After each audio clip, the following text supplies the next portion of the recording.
오늘 우리가 고린도후서 4장의 말씀을 읽었는데요.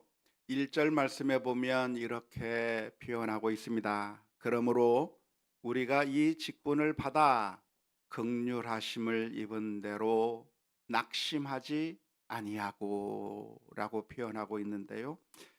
이 개역 성경의 번역이 약간 애매합니다. 그래서 좀 더 선명한, 좀 더 분명한 번역을 살펴보았는데요.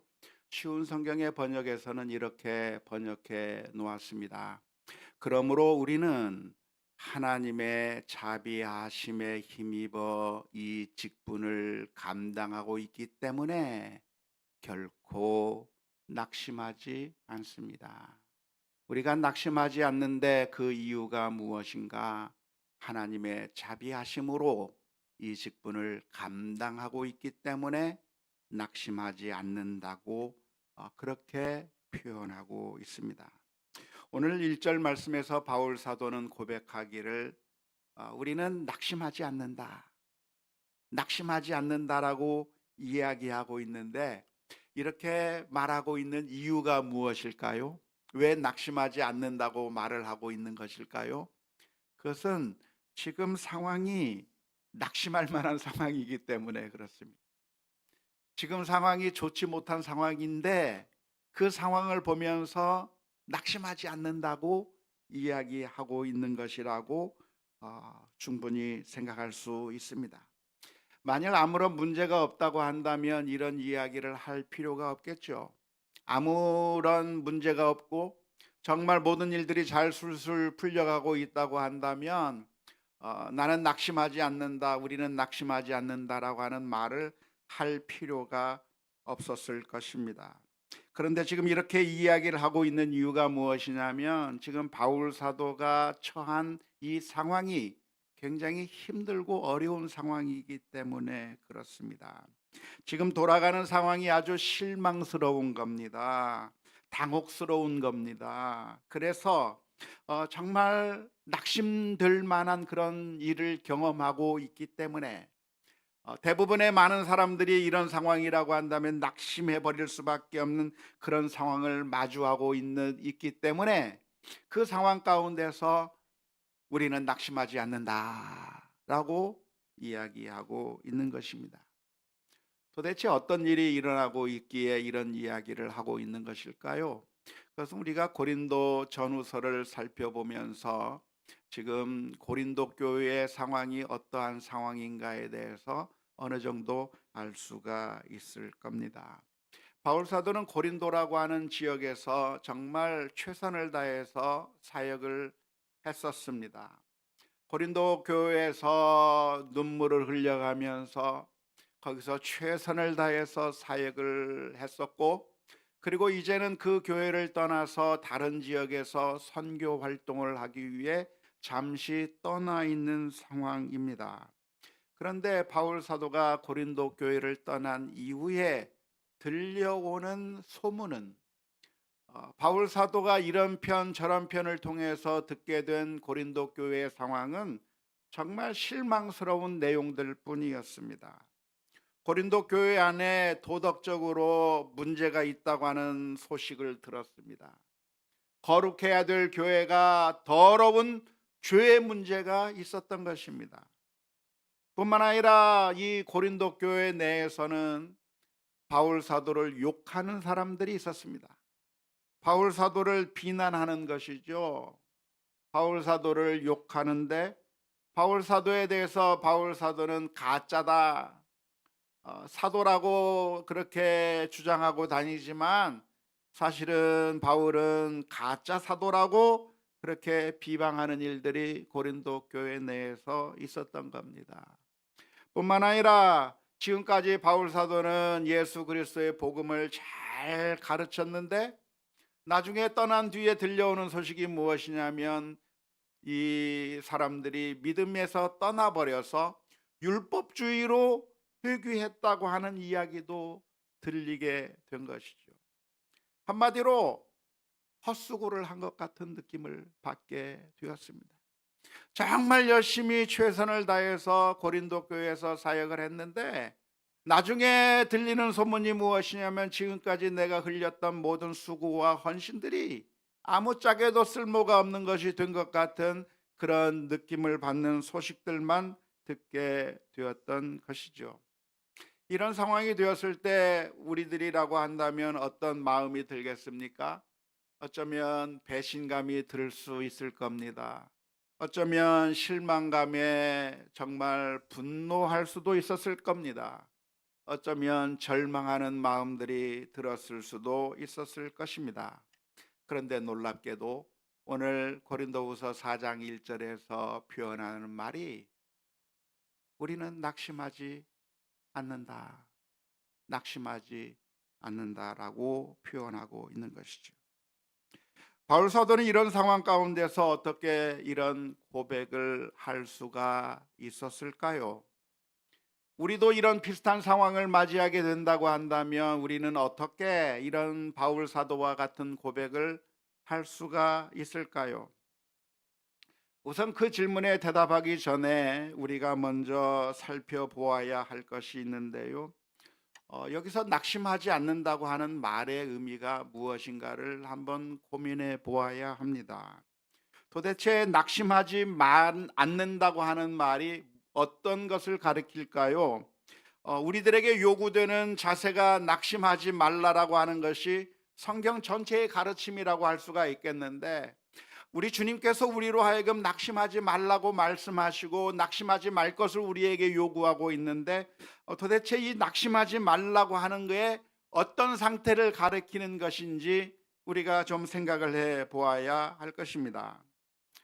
그런데 사실 이 성경에서 우리로 하여금 낙심하지 말라고 가르치고 있는데, 그 말은 우리들의 마음 가운데 슬픈 마음이 들거나 우리들의 마음 가운데 우울한 마음이 들거나 절망적인 그런 느낌 자체가 아예 일어나지 말아야 된다고 하는 그런 의미는 아닙니다. 만일 주님께서 우리에게 그것을 요구하셨다고 한다면 그 누구도 그 주님의 말씀에 따를 수가 없을 겁니다. 왜냐하면 우리 마음이라고 하는 것이 무엇인가? 우리의 마음이라고 하는 것은 우리가 마음대로 컨트롤할 수 있는 것이 아닙니다. 우리의 마음은 어쩌면 자동 반사적으로 어떤 상황에 대해서 어떤 감정들이 자동적으로 튀어나오게 되어 있습니다. 슬픈 일을 당하게 되면 슬픈 마음이 생기게 되어 있어요. 화나는 일을 보게 되면 분노의 마음이 우리들의 마음 가운데 솟아오르게 되어 있습니다. 무서운 일을 보게 되면 두려운 마음이 들게 되는 것이죠. 정말 위험한 상황 가운데서 우리들의 마음 가운데 두려운 마음이 드는 것은 자연스러운 것이라고 하겠습니다. 또한 우리들의 마음 가운데 정말 절망적인 상황들이 펼쳐질 때, 또는 사람들이 우리를 향해서 비아냥거리고 욕하기 시작할 때, 또한 어떤 정말 난감한 상황이 닥치게 될 때 우리들의 마음 가운데 우울한 마음이 드는 것은, 그것은 어쩌면 자연스러운 일이라 할 수 있을 것이고 그 누구도 피해 갈 수 없을 것입니다. 우리들의 마음 가운데 그런 감정이 생기는 것 자체를 잘못이라고 말할 수는 없습니다.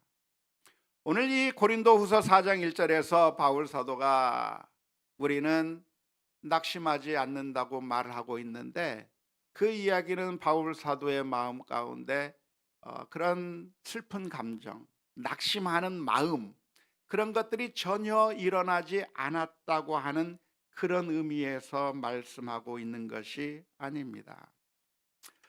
종종 어떤 분이 질문을 던지는데요. 우리 크리스천들도 우울증에 걸릴 수 있습니까? 라고 하는 질문을 던지시는 분들이 계셔요. 그런데 우리 크리스천들이라고 해서 우울증에 안 걸리는 게 아닙니다.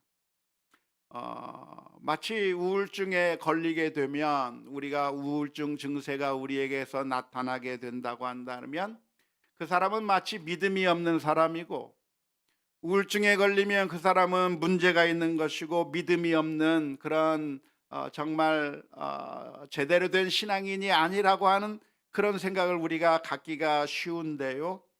사실 그렇지 않습니다. 목사님들 가운데도 우울증에 걸린 사람들 굉장히 많아요. 이런 우울증에 걸리고 우울한 마음이 들고 슬픈 마음이 드는 것이 문제가 아니에요. 그 자체로 나쁜 것이라고 말할 수는 없어요. 우리들의 마음 가운데 슬픈 마음이 들거나 두려운 마음이 들고 의심이 솟아오르기도 하고 걱정이 생기기도 하고 분노의 마음이나 좌절의 마음, 이런 감정들이라고 하는 것은 그런 상황들이 생기면 자연스럽게 우리들의 마음속에 발생할 수밖에 없는 것이죠. 우리가 밥을 먹고 난 다음에 한참 시간이 지나게 되면 허기를 느낍니다. 배고픔을 느끼게 되어 있죠. 지금은 배고프신가요? 안 고프신가요? 아침을 드시고 오셨으면 배가 안 고프실 겁니다. 점심때 돼야 배고프실 텐데요. 그런데 우리의 배가 이 속에 먹을 것이 사라져 버려서 이제는 음식을 먹은 지 꽤 오랜 시간이 되어서 그렇게 많은 시간이 흐르면 자연스럽게 배고픔이 생기게 되는데요. 배고픔이 잘못인가요? 허기를 느끼는 게 죄인가요? 그렇지 않아요. 그것은 자연스러운 거예요.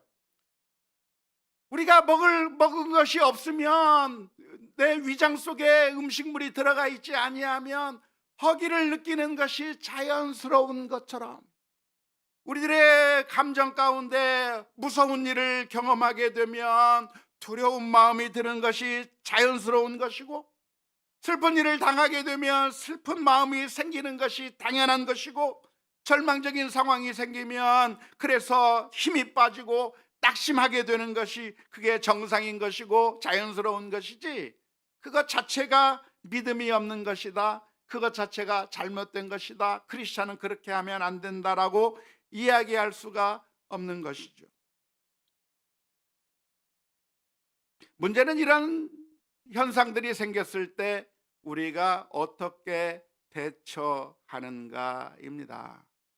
배가 고팠을 때에는 우리가 음식을 적당하게 먹으면서 그 문제를 해결해야 정상적인 것이라고 할 수 있는데, 그런데 그것을 그렇게 하지 아니하고 배고프다고 하는 이유로 짜증을 내기 시작하고 다른 사람들을 향해서 화풀이를 하기 시작한다고 한다면 그 배고픔을 잘못된 방법으로 표출하는 것이라고 알 수가 있는 것이죠. 이와 마찬가지로 우리의 감정이라고 하는 것도 역시 마찬가지인데요. 우리의 삶 가운데서 난감한 일들이 일어납니다. 어려운 일들이 일어날 겁니다. 그런데 그런 상황 가운데서 우리는 슬픈 마음과 또한 좌절, 우울감 같은 것을 겪을 수가 있겠는데, 그것을 어떻게 대응하고 어떻게 할 수 있는가, 그것이 우리들에게 중요한 것이지, 그 감정 자체가 생기는 것에 대해서 그것이 문제라고 말할 수는 없는 것이죠. 성경에서 우리에게 낙심하지 말라라고 가르치는 것은 우리들의 마음 가운데 그런 감정 자체가 발생하는 것이 문제가 있다고 하는 것을 의미하지는 않는 것입니다. 사실 아무런 감정이 없는 사람이 되는 게 크리스찬의 목표는 아닙니다. 다른 종교에서는 아무런 감정이 없는 상태를 지향하죠. 그래서 그 어떠한 것을 보더라도 아무런 감정의 동요가 일어나지 않고 마치 내가 없는 것처럼, 내가 존재하지 않는 것처럼, 아무런 기쁨의 감정도 슬픔의 감정도 없이 그냥 감정에서 벗어난 것을 지향하는 종교가 있습니다마는, 그것은 가능하지도 않을 뿐만 아니라 바람직한 것이라고 말할 수도 없습니다. 사실 예수님께서도 어떤 모습을 보이셨는가? 나사로의 죽음 앞에서 슬퍼하며 우셨어요. 나사로를 사랑하는 마음 가운데 슬퍼하며 눈물을 흘리셨고 사악한 사람들을 보면서는 분노하시기도 하셨고 십자가 앞에서는 두려워하면서 이 십자가를 내게서 지나가게 해달라고 하나님 앞에 기도하기까지 하셨던 것이죠. 그렇다고 한다면 오늘 고린도후서 4장 1절에서 우리는 낙심하지 않는다라고 말한 그 표현의 의미가 무엇일까요? 어떤 의미에서 낙심하지 않는 것이라고 말하고 있는 것일까요? 그것은 감정적인 차원이 아니라 의지적인 차원으로 이해해야 할 것입니다. 정말 고통스러운 상황 가운데서 절망스러운 상황이 펼쳐지고 있을 때 우리는 감정적으로는 불안할 수 있고 힘이 빠질 수도 있을 겁니다. 그럼에도 불구하고 우리는 낙심하지 않는다고 하는 이야기는 포기하지 않겠다고 하는 의지의 표현입니다. 바울 사도가 이 상황 가운데서 가장 쉽게 할 수 있는 일이 무엇일까요? 그것은 포기해버리는 거예요. 자신이 그렇게 수고하고 헌신한 교회인데도 불구하고 자신을 욕하고 비난하고 자신이 해주었던 그 가르침에서부터 멀리 떠나버린, 그렇게 배신감을 당한 배신감이 들 만한 일들을 행한 그 고린도 교회를 보면서 바울 사도의 마음 가운데 가장 쉽게 보일 수 있는 반응이 무엇이냐면 손 털어버리는 겁니다. 다시는 너희들하고 상관하지 않겠다, 다시는 너희들하고는 관계하지 않겠다, 이런 배은망덕한 사람들이라고 하면서 고린도 교회에 대해서 이제는 정을 끊어버리고 다시는 정 주지 않으리라, 다시는 너희들과 관계하지 않으리라, 그런 사람들하고는 내가 더 이상 상종하지 않겠다고 하면서 그래서 완전히 그 관계를 끊어버리는 것, 그것이 어쩌면 가장 쉽게 선택할 수 있는 선택의 방법이라고 할 것입니다. 어쩌면 그런 선택을 했던 사람을 성경에서 찾아보라고 한다면 엘리야 선지자라고 할 수가 있는 것이죠. 엘리야 선지자는 바알 선지자와의 대결 속에서 하늘에서 불이 내리는 그런 엄청난 기적을 경험했고 그걸 통해서 바알 선지자들을 무찌르는 엄청난 영적 전쟁에서 승리를 했던 사람이 엘리야 선지자였습니다. 그런데 그런 강력한 영적인 승리를 맛보았음에도 불구하고 이세벨 왕비가 자신을 계속해서 죽이려고 달려드는 그 모습 앞에서 내가 아무리 힘쓰고 노력해도 꿈쩍도 하지 않는 그 강력한 대적들을 보면서 엘리야의 마음 가운데 우울감이 들어오게 되었고 절망감이 생기게 되면서 하나님 앞에 말하는 거죠. 하나님, 이제 더 이상 못하겠습니다. 하나님, 이제 제 목숨을 거두어가 주세요. 하나님, 이제는 더 이상 하고 싶지 않습니다. 이제 제 목숨을 끊어주세요라고 하면서 완전히 포기해버리는 모습으로 나오게 된 것이죠. 하지만 놀랍게도 바울 사도는 우리는 낙심하지 않는다라고 이야기하는 겁니다. 이 얘기는 낙심하는 마음이 없다는 이야기가 아니에요. 이 이야기는 그 마음 가운데 절망감이 생기지 않았다는 얘기가 아닙니다. 오히려 이 이야기는 무엇인가? 그럼에도 불구하고 내가 고린도 교회를 포기하지 않겠다고 하는 그런 결단인 것이죠. 바울 사도는 이 상황을 보면서 내가 왜 이런 고생을 했을까? 아무도 알아주지도 않고 아무도 인정해주지 않고 아무도 나를 존중해주지 않는 저 고린도 교회를 향해서 내가 왜 이런 헛수고를 했을까? 이제는 다 때려치워야 되겠다, 이제는 그만두어야 되겠다고 하는 결단을 하지 않은 것이죠. 바울 사도의 마음에 그런 마음이 왜 안 생기겠어요? 그런 마음이 한편 구석에서는 생겼을 겁니다. 저런 사람들하고는 내가 상종을 하지 않고 정말 나를 환영해 주는 곳으로, 박수 쳐 주는 곳으로 가고 싶은 마음이 바울 사도의 마음 가운데 있었을 겁니다.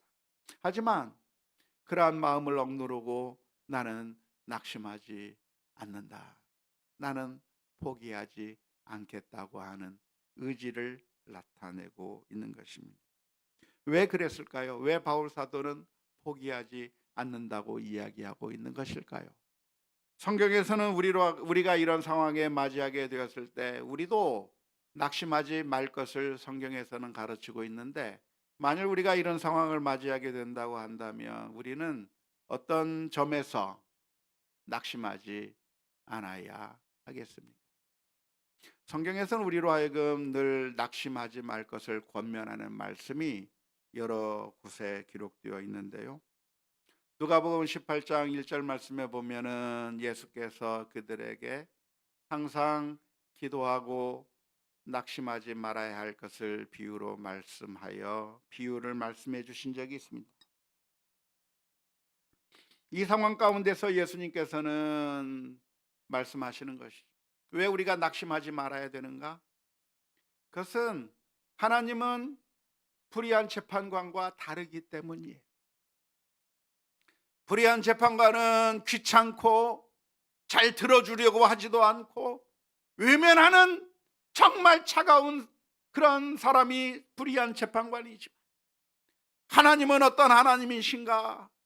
하나님은 우리를 사랑하사 그 아들을 십자가에 내어 주시기까지 사랑하신 그 사랑이 많으신 아버지 하나님이시기, 우리의 소리에 귀를 기울이시며 우리의 신음소리조차도 듣기를 원하시는 하나님이시기 때문에 하나님이 우리를 사랑하신다고 하는 그 사실을 기억하면서 낙심하지 말라고 말씀해 주고 있는 것이죠.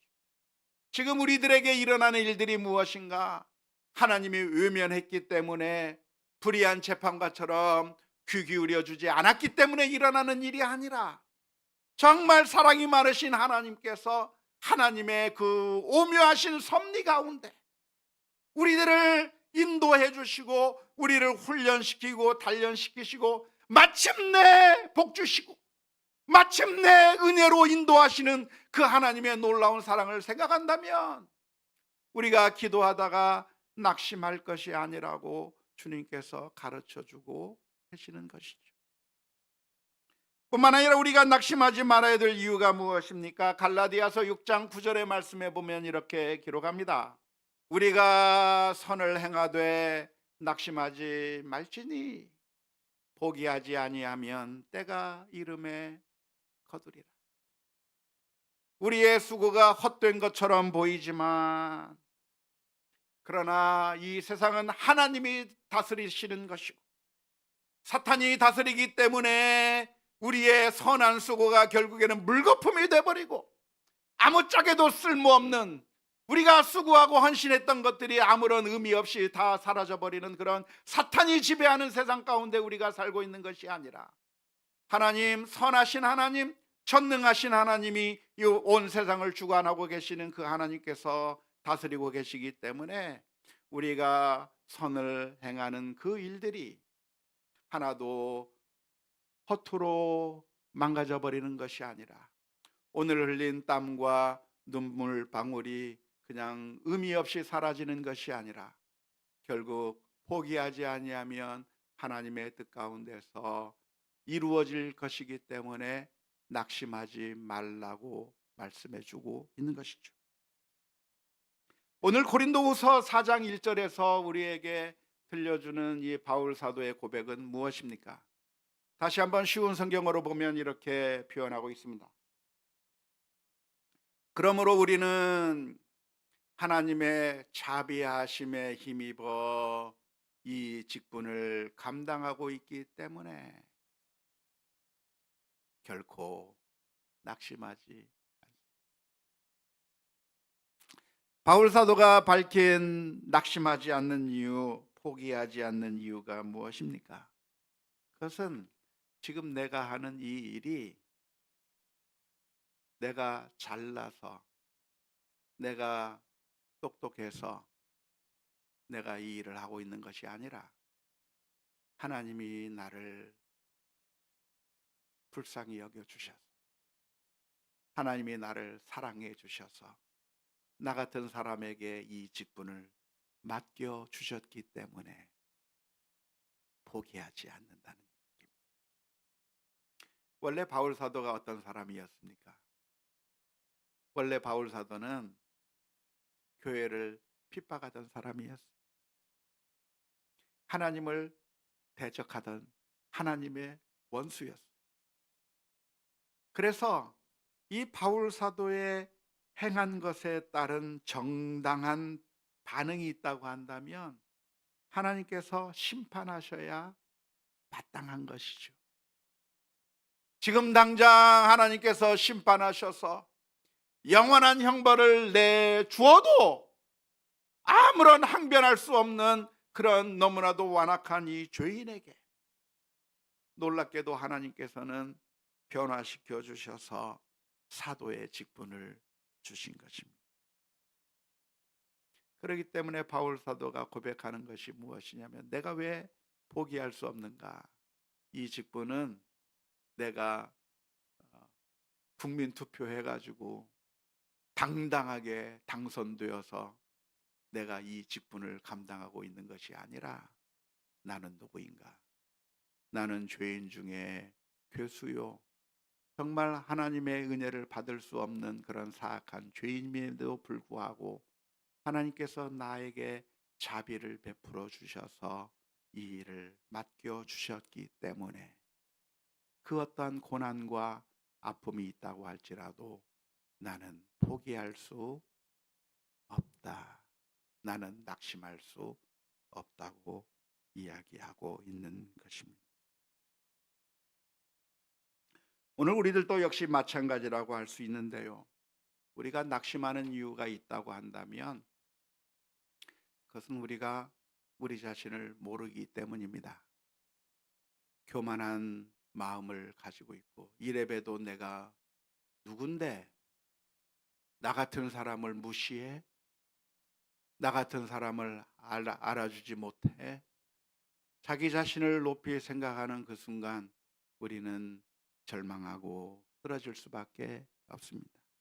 하지만 내가 누군가, 영원히 심판받아 죽을 수밖에 없는 죄인인데 우리 주님께서 우리를 불쌍히 여겨주셔서 구원해 주신 그 은혜를 기억한다고 한다면 우리는 낙심할 게 아니라, 포기할 게 아니라 오히려 감사하며 하나님께서 우리들에게 맡겨주신 그 사명을 잘 감당해 나갈 수 있을 것이라고 믿습니다.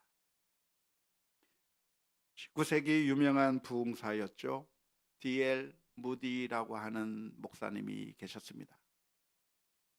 시카고를 중심으로 해서 활동을 하신 분인데, 우리 아이가 시카고에서 살 때 가보니까 D.L. 무디 기념교회도 있던데요, 그 D.L. 무디라고 하는 이 부흥사가 정말 전국을 다니면서 하나님의 말씀을 전하고, 그래서 엄청난 부흥의 역사를 일궈낸 미국 역사상 가장 위대한 부흥사 중에 한 사람이 D.L. 무디라고 하는 목사님이었습니다. 그런데 하루는 시카고 트리뷴이라고 하는 그 신문에서 무디 목사님에 대해서 비난 기사가 실리게 됐습니다. 그 구체적인 내용은 잘 모르겠어요. 그런데 무디 목사님에 대해서 온갖 비난의 그 기사들이 잔뜩 실려가지고 신문 기사화 된 겁니다. 그 신문 기사를 받아든 목사님의 참모가 그 신문 기사를 들고 분노에 차가지고 목사님에게 달려왔습니다. 목사님, 세상에 이런 일이 있습니다. 시카고 트리뷴이라고 하는 이 신문사에서 목사님에게 이렇게 엄청난 가짜 뉴스를, 그리고 엄청난 비난의 기사를 냈습니다 하면서 막 와서 흥분하면서 어서 빨리 우리가 대응을 하지 않으면 안 되겠습니다. 그래서 이 신문사에다 항의도 하고, 그래서 신문 기사를 바로 잡아야 되지 않겠습니까? 라고 이야기를 했을 때 D.L. 무디 목사님이 이런 대답을 했다고 해요. 그만두라고. 사실 그 사람들이 나를 잘 알지 못해서 그렇게 기사를 낸 거라고. 사실 나는 기사에 나온 내용보다 더 나쁜 놈이라고, 더 악한 죄인이고 하나님 앞에서 완전히 멸망받을 수밖에 없는, 저 영원한 지옥에 처할 수밖에 없는 더러운 죄인인데, 나 같은 죄인을 주님께서 불쌍히 여겨주셔서 사용해 주신 것이라고 하는 그런 고백을 했다고 하는 이야기는 아주 유명한 일화입니다. 사랑하는 성도 여러분, 오늘 우리들이 낙심하지 않을 수 있는 비결이 무엇일까요? 그것은 우리가 주님의 십자가를 바라보는 것입니다. 내가 얼마나 대단한 사람인가, 내가 얼마나 정말 이 사람들에게 박수 받아야 될 사람인가, 사람들이 나를 인정해 줘야 될 것인가 라고 하는 것을 생각하는 것이 아니라, 십자가 앞에 우리도 죄인 중에 괴수요, 하나님의 은혜를 받을 수 없는 그런 사람들임에도 불구하고 자격 없는 자를 사랑하셔서 우리를 있게 하신 바로 그 자리에서 일하고 섬길 수 있게 해주신 것을 기억하며 감사하는 우리 모두가 되어야 될 줄로 믿습니다. 어쩌면 우리의 힘을 빼는 소리가 우리 주변에서 많이 들리게 됩니다. 박수치는 사람이 9명이고 비아냥거리고 조롱하는 사람이 1명일 때, 우리의 귀에는 왜 이렇게 비아냥거리고 조롱하는 소리가 더 크게 들리는 걸까요? 그게 정말 크게 들려요. 저도 늘 그런 소리가 들리면 낙심이 되고 힘이 빠지고, 내가 할 수 있을까, 우울감이 들 때도 있습니다.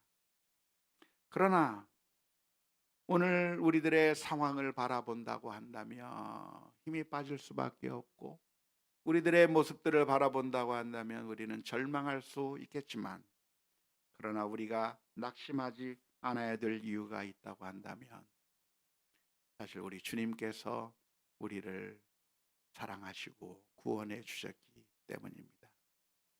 우리 주님께서 십자가를 지실 때도 역시 사람들이 조롱하고 침뱉고, 그리고 십자가에서 내려오라고 조롱했지만, 그러나 우리 주님께서 못해 먹겠다고 하고 포기해 버리신 것이 아니라 우리를 구원하시기 위하여 십자가의 그 길을 묵묵히 가신 것을 기억하면서 주님을 바라보고 새 힘과 용기와 소망을 얻는 우리 모두가 다 되어야 될 줄로 믿습니다.